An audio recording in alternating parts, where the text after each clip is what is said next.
سلام كما يتغنيو زي خبركم من زخبركن أفكار سبورت كم وتر سولس لومي سولس 18 ميازيا 2023 سنون سومناوي مدب سبورت حزنا قريبنا لنا أولمبيكاويت أتلت دولشي تسفو زخرع وتصيت حفيسة إرتراوي تقدامي بشكلتها داويت يمانه ببلوز صوتو تشلمو إرتراويان تقدمتي بشكلتها مرهاوي قدوسن هينوك ملبرهانن أب زور ألبس تتصميدهم صمدج أما مايكل جوردان كبروسن بالسبرة متن جنزب تشيطن كلبات بريمير ليج موعوع قمار تحسيمن أتقعي كلب لازيو إمبالي مس دقو حدقا غوانيفو تونيزياوي تتصاوتاي نجزا رسو بحويات فيو بريمير ليج عاد إنجليز هنتين تخطاتلتو نسماي عريقو قطمات ربع فتصامي الشامبيونز ليج يوروبا لومن صباحن قصيلهم كمس يوم زبلو تحستوتات نايلومي زعباتاتنا كتكتاتلونا بخبري نعدمكم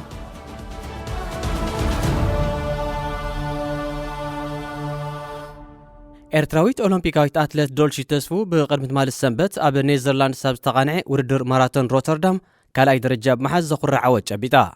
أبزي كل ساعات 10 دقائق 31 كاليتات زوسده وردر قال 23 عام دولشي كساب 35 كيلومتر نايت قدم مس نايتي علت تعواتيت بحريناويت يونيسي تشومبا نبينا حبيرة زتقعزت كتكون كلا أب مزازمخا كاب تشومبا بحادة دقيقة 4 كاليتات تفنتيتا أب حنصات بزيحة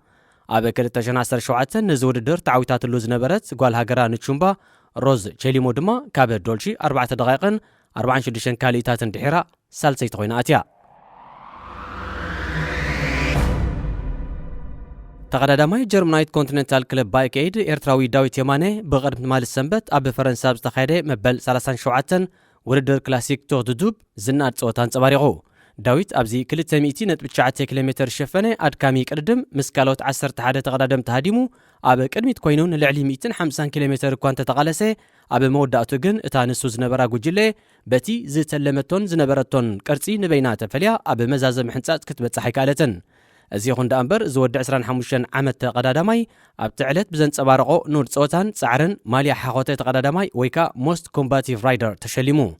نتي استات 5 ساعات زبل وردر اسبانياوي تقدماي وورلد تور تيم كوفيدس يسوس هيراردا قداماي موصا كعوتلون كلو فرنساويان تقدمتي تيبو بينو كاب وورلد تور تيم جروباما اف دي جي كمون نونس بيترز كاب وورلد تور تيم ايجي تو ار سيترين دما كالاين سالساين بمخان سعيبو مؤاتيوم داوت يمان دما مبال 54 ترتا تسريعو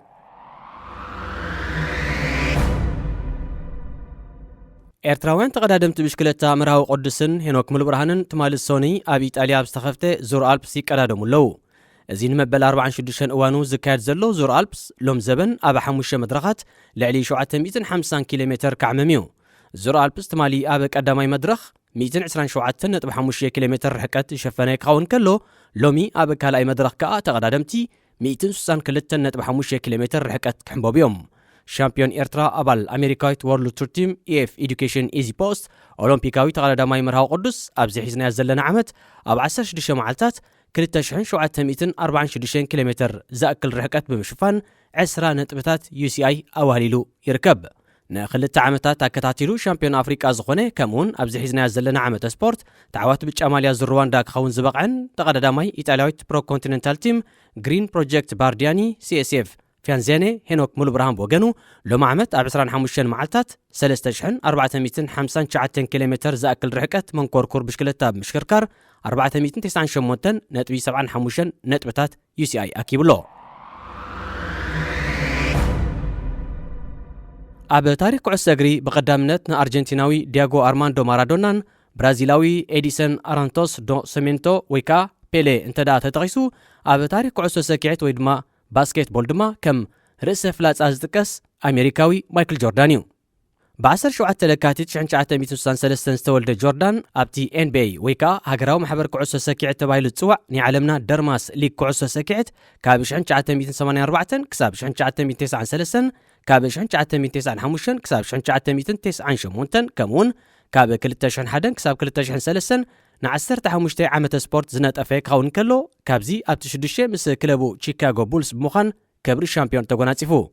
أبزوان عدمي سوس عامت مليو زركب مايكل جوردان أبناي صوتها زمنو استفلالي شلماتاتن كبر وسناتن أبرس مبحاتو اتناي كل اوان زبلت تصاتاي كعس السكيعت كم زخنوني امنلو ኣብ ዝሓለፈ ሰሙን ኤር ጆርዳን ዝብል መፀውዒ ዘለዎን ጽምዲ ስኒከር ጫማ ናይዚ 3 ውሉዳት ዘለዎ ጸሊም ኣሜሪካዊ ክብረ ወሰን መሸጣ ጫማ ብዝሰበረ ዋጋ ብጨረታ ተሸይጠን።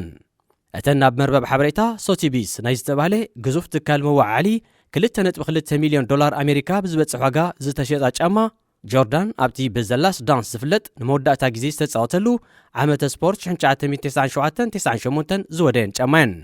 እተን ጽምዲ ጫማ ክታምን ስምን ማይክል ጆርዳን ዝተነብረለን እየን። ክሳብ ሕጂ ክብረ ወሰን መሸጣ ስኒከር ጫማ ሒዘን ጸንሓ ኣብ 2021 ብመንገዲ ድለላ ሶቲቢስ ብ$1.8 ሚልዮን ኣሜሪካ ቡልቂ ዝተሸጣ ዋንነት ብዝብል መፀውዒ ዝፍለጥ ኣሜሪካዊ ራፐር ካንየ ዌስት ዝኾና ናይክ ኤር የዚ ዋን ስመን ጫማ ክኾና እንከለዋ ኣብ ህዝባዊ ጨረታ ሶቲቢስ ወሪደን ብዝኸበረ ዋጋ ዝተሸጣ ጽምዲ ጫማ ኸ ኣብ ተመሳሳሊ ዓመተ 2021 ብ$1.5 ሚልዮን ኣሜሪካ ዝተገዝኣ ናይክ ኤርሺፕ ዝስመን ጫማ ማይክል ጆርዳን እየን። ኣብ ወርሒ መስከረም 2022 እውን ጆርዳን ኣብ 1998 ለቢስዋ ዝተጻወተ ማልያ ብ$10.1 ሚልዮን ኣሜሪካ ብጨረታ ክትሸጥ ብምኽኣላ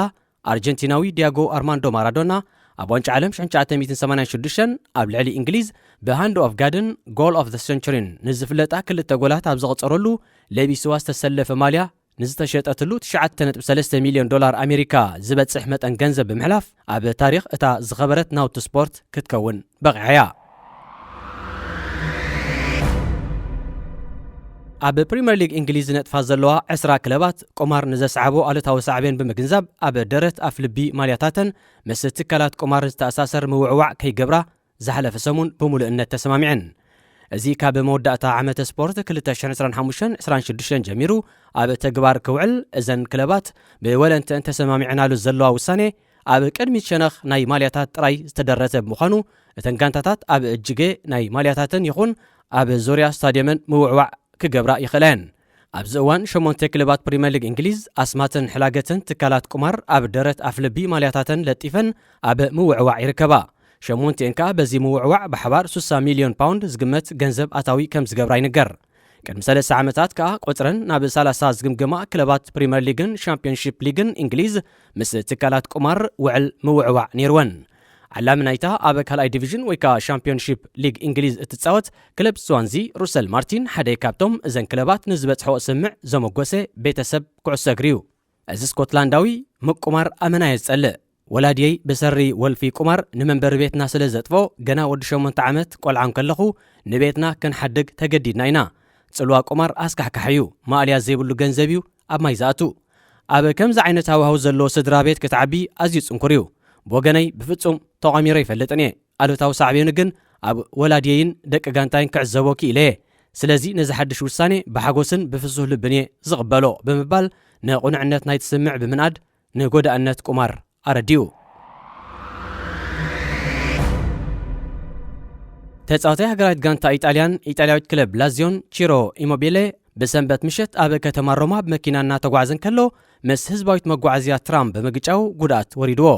እዚ ወዲ 33 ዓመታት ከዓይ በቲ ዘጋጠሞ ሓደጋ መንቃዕቲ ኣዕጽምቲ መሰናግሉን ሕቖን ዘጓነፎ ክኸውን ከሎ ኣብ ፖሊክሊኒክ ዩኒቨርሲቲ ኣጎስቲኖ ጄሜሊ ተዓቂቡ ይርከብ። ሃለወቱ ድማ ኣብዚ እዋን እዚ ኣብ ድሓን ኩነታት ከም ዘሎ ክለቡ ኣብ ዘውጻቶ መግለጺ ሓቢራ። ኮሬሬ ዴሎ ስፖርት ዝስማ ኢጣልያዊት ጋዜጣ ከም ጸብጸበቶ እታ ትራም ቀይሕ ናይ ትራፊክ መብራህቲ ጥሒሳ ብምጽያ ነታ ኢሞቢሌ ዘሽከርክራ ዝነበረ ላንድ ሮቨር ዝዓይነታ መኪና ገጫታ። መራሒ ናይታ ትራምፕ ወገኑ ንማዕከን ዜና ሪፑብሊካ ኣብ ዝሃቦ ሓበሬታ መብራህቲ ትራፊክ ቀጠልያ በሪሃን ከላ ከም ተንቀሳቐሰ ብምግላጽ እቲ ታሕታትነት ንኢሞቢሌ ኣሰኪሞ። እዚ ኣብ 289 ግጥማት ክለብ ላዚዮ ብምጽዋት 194 ጎላት ዘመዝገበን ነታ ብኣዙሪ እትፍለጥ ሃገራዊት ጋንታ ኢጣልያ ወኪሉ ድማ 55 ግጥማት ዘካየደን ኣጥቃዓይ እቲ ሓደጋ ከጓነፎን ከሎ 2 ደቁ ምፁ ነይረን። ኣብ ድሮ ሓደጋ ብዓርቢ ክለብ ላዚዮ ንክለብ ሽፔዝያ 3-0 ኣብ ዝሰዓረትሉ ግጥም ድማ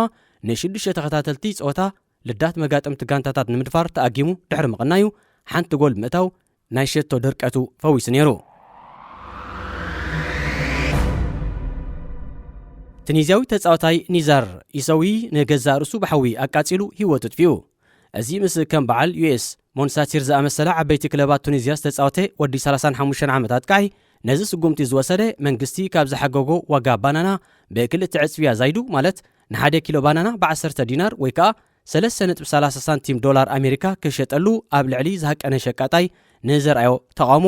ፖሊስ ሃገር ብግብረ ሽበራ ስለ ዝኸሰሶ እዩ። ንሱ ቀድሚ ብሓዊ ምቅጻሉ ኣብ ማሕበራዊ መራኸቢ ፌስቡክ ኣብ ዘመሓላለፎ መልእኽቲ ብ10 ዲናር ባናና ምስ ሸይጥ ሓደ ሸቃጣይ ብዝገበርክዎ ምስሓብ ኣብ መደበር ፖሊስ ብግብረ ሽበራ ተኸሲሰ።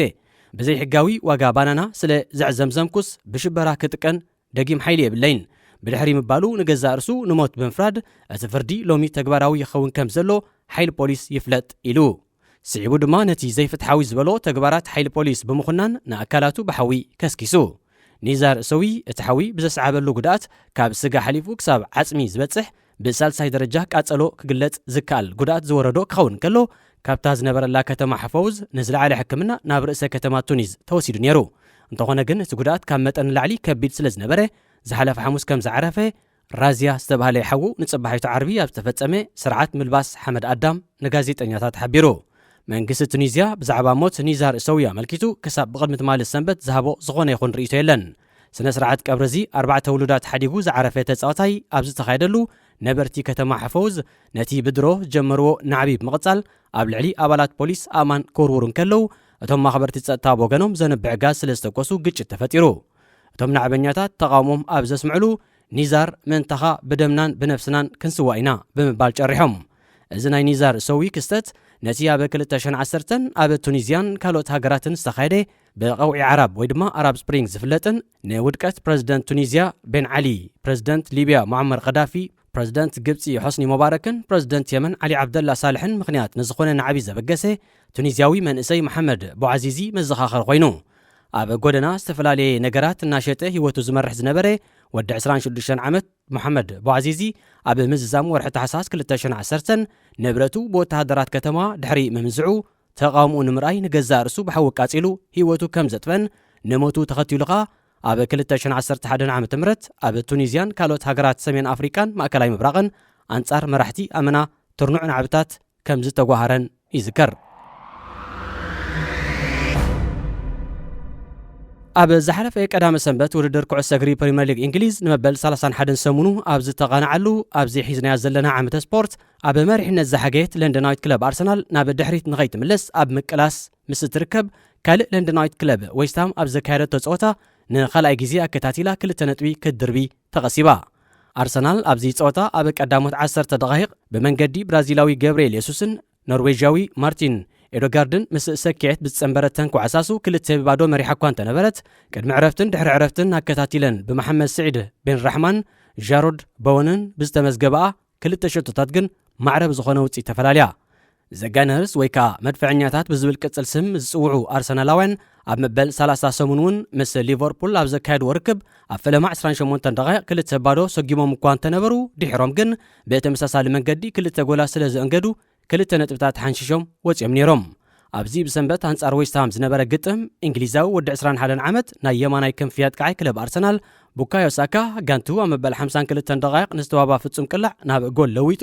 ንውፅኢት ካብ 2-1 ናብ 3-1 ከርሕቦ ብዘይምኽኣሉ ብደገፍቲ ክለቡ ከም ጠንቂ ስዕረት ይግለጽ ኣሎ።